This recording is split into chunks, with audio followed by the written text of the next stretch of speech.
Okay, so here's the plan. I picked up these airbags, nice quality.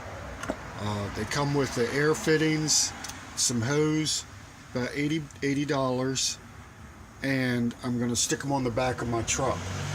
Now, they do sell brackets already made, but I was afraid I have a Blue Ox gooseneck hitch on here, and I didn't know how the brackets would work out with it. So what I did was I went to a steel shop and got them to bend me up some 1/4 inch plate and make angles out of it. And I'm gonna reverse these bolts, drill holes in my plate, and bolt the bracket up in here.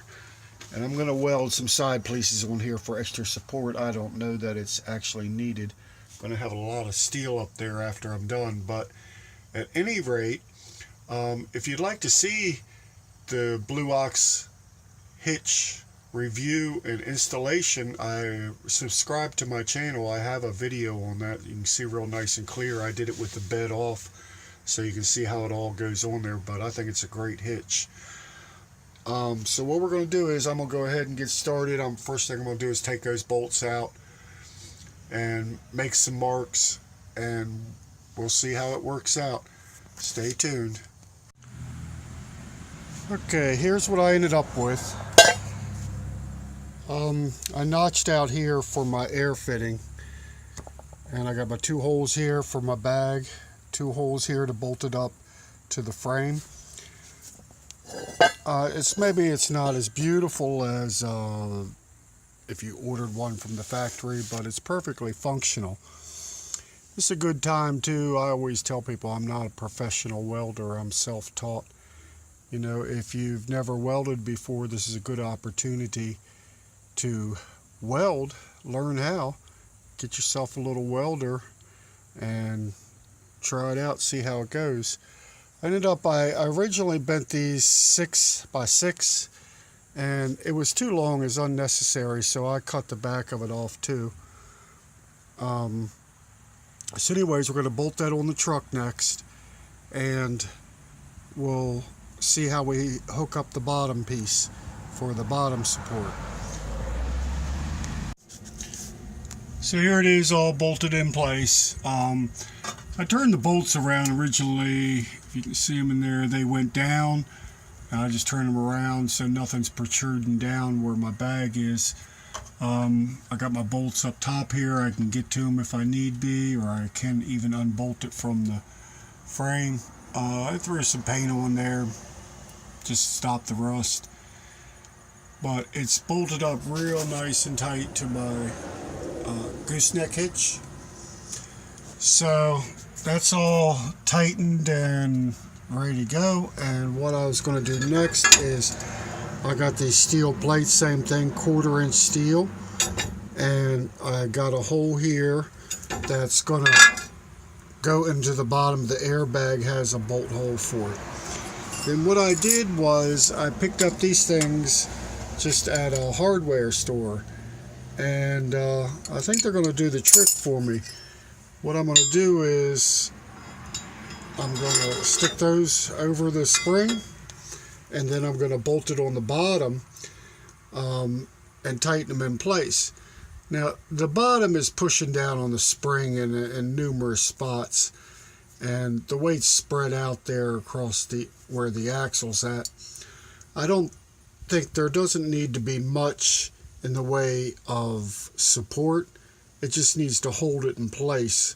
I think a 1/4 inch steel, you know, pushing down across the spring, you know, is going to be plenty strong enough. So what I'm going to do is I'm going to bolt all that up next, and then we'll move on to what's left. So everything's bolted in place. The bottom plate, I did put double nuts down there and Loctite.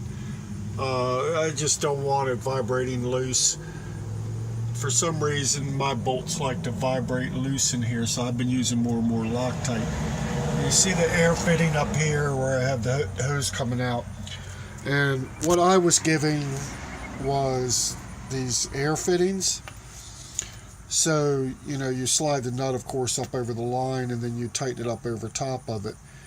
But they do not give you any way to put the air in or end it. Hindsight, I might have just bought a fitting for it. I know they make one. But at any rate, I'm out here, I'm trying to get this thing done. So here's what I did. I bought some brass fittings. This thing here is, I got at a hardware store. It's called a tank fill valve. And then I got a 1/4 inch to 3/8 reducer. So then I stuck a 3/8 piece of copper in there and put it all together. And I used a compression nut to go from 3/8 to 1/2 inch. Now, there is a difference between air fittings and compression fittings. A compression fitting is perfectly fine as long as it's put on there properly.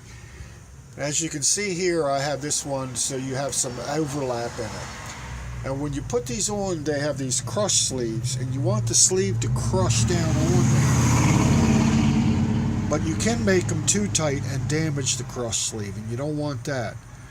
So what I usually do is tighten them up on there, and then take them back off and check and see where my crush sleeve is at. And you just want it crushed enough that it's actually compressing the pipe a little bit. What I'm going to do is I'm just going to bolt this. I actually have a tool body, so I'm going to bolt this up underneath and use it to fill and let air in and out. One other thing, for some strange reason, it says here on these tags that if you live in California, you can get cancer from these. So if you live in California, you want to be careful. Very strange. How can you get cancer from a fitting? Anyway, my airline's going to go up, and like I say, I do have a tool body, and you can tell it's awful close right here. I'm going to stick a piece of rubber hose on there to protect it. So the other thing is you want to make sure everything's tied up real tight and it does not rubble or bounce around, because that will eventually wear holes. So what I'm going to do is I'm going to go ahead and stick the rest of this together, and then we're going to give it a try and see how it works. Okay, so everything's hooked up. I just want to point out a couple things.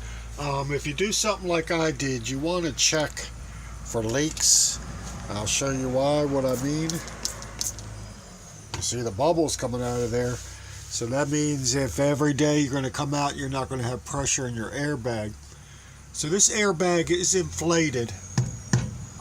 It's real nice and solid. Some of it is personal preference about how much pressure you want in it. My truck weighs about 8,500 pounds, and according to the instructions, if you have a motorhome or something like this, you want to start out around 90 pounds. If it's too stiff, it's just going to make your ride miserable. But you never want to ride them empty either. You always keep at least 5 to 10 pounds of pressure in it no matter what. And the rest is going to be personal preference, ride, leveling. You want your truck level, so if you hook up your trailer to it or throw a scoop of sand in the back, you can level it out. That's what the airbags are for. So anyway, I got to fix my leak here. But yeah, make sure you don't have any leaks anywhere. I just use this is just heating and air conditioning brand leak detector.